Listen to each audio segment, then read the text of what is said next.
All right, example number 8.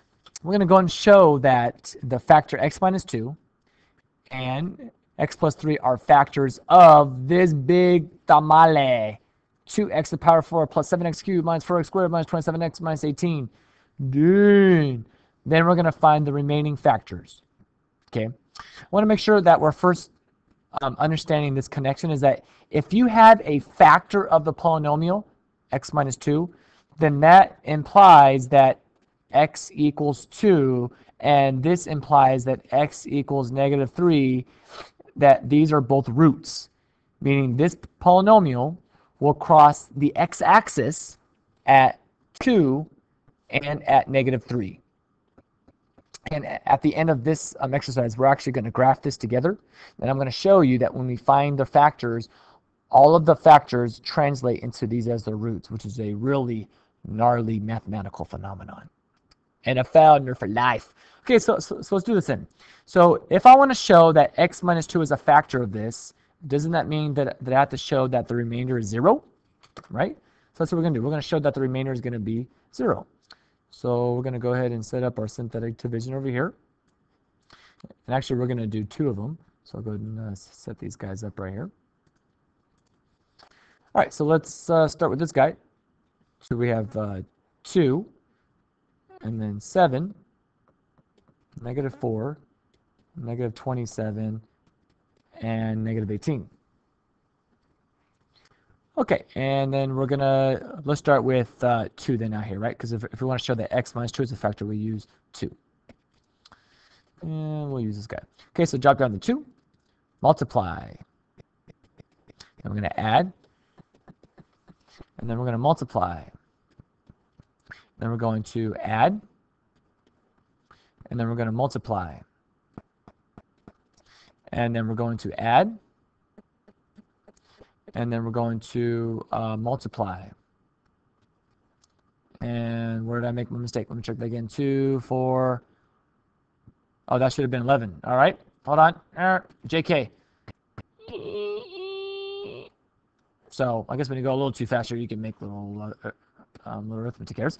So this is 11. Oh, there you go. So 2 and 11 is 22. And then if you add those together, you get 18. 2 and 18 is 36. And what's that going to give us? 9. And then 9 and 2 is 18. And then we get a remainder of 0. Okay? When you have a remainder of 0, that tells us that x equals 2 is a root, and that x minus 2 is indeed a factor. So we got that done. Now let's show that x plus 3 is a factor. Now check this out. This is really neat now. I'm gonna use negative 3 over here. Okay, because I want to show that x plus 3 is a factor. But I'm not going to use this long polynomial now.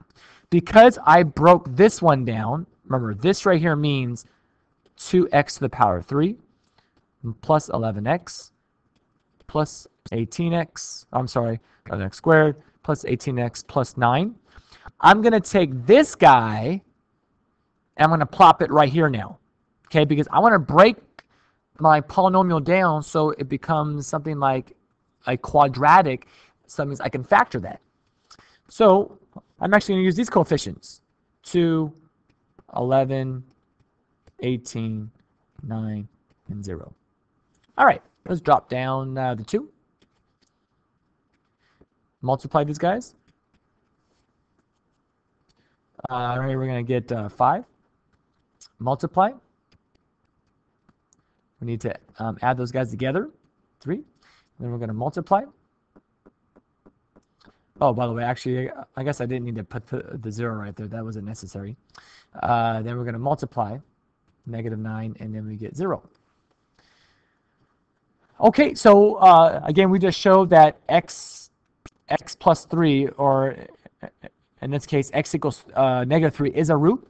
So watch this now. This is what we have then so far. We have x minus 2, this guy right here, okay, times x plus 3, okay? If I multiply both of these together and this guy right here, so it went from a power of 4 to a power of 3, now to a power of 2. So 2x squared plus 5x plus 3. Okay. And then now we can factor this guy right here. Factoring that, we're going to get 2x, and x right there. And let's see, we'll get 3 and 1. The plus, and with the plus. And then we bring this down, x minus 2 and x plus 3. Okay? So we were able to write our polynomial f of x. Okay, this is all in what we call expanded form. Now this is in factored form. If you were to multiply all this together, you would get back your original polynomial. And this is very powerful because this implies that we have the following zeros. We had a 0 at x equals 2. We have a 0 at x equals negative 3. We have a 0 at x equals negative 3 halves. And we have a 0 at x equals negative 1. Okay? Let's see. And so what is really neat now is that you can graph this entire function on our graphing calculator. And we can see that the roots are going to be at 2, negative 3, negative 1, and negative 3 halves. So just for the sake of it, let's go ahead and graph this guy. And let's see how it comes out. And I guess I should have started my program here earlier. Let this guy load up. And let's check out this guy. Okay, so let's punch this guy in here. And I need to look at the function here as I do this. All right, so we're going to have 2x to the power 4 plus 7x cubed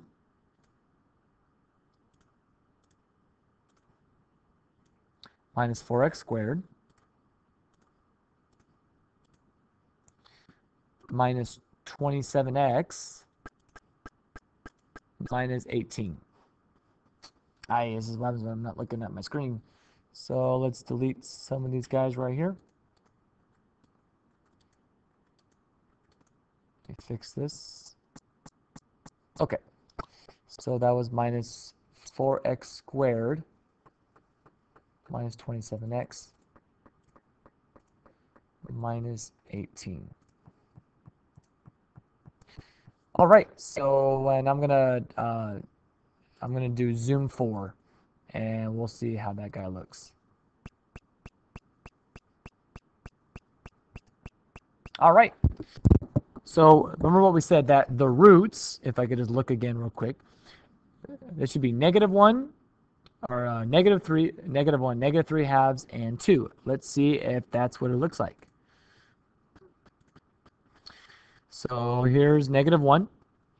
I'm sorry, negative 3. 1, 2, 3. There's negative 1.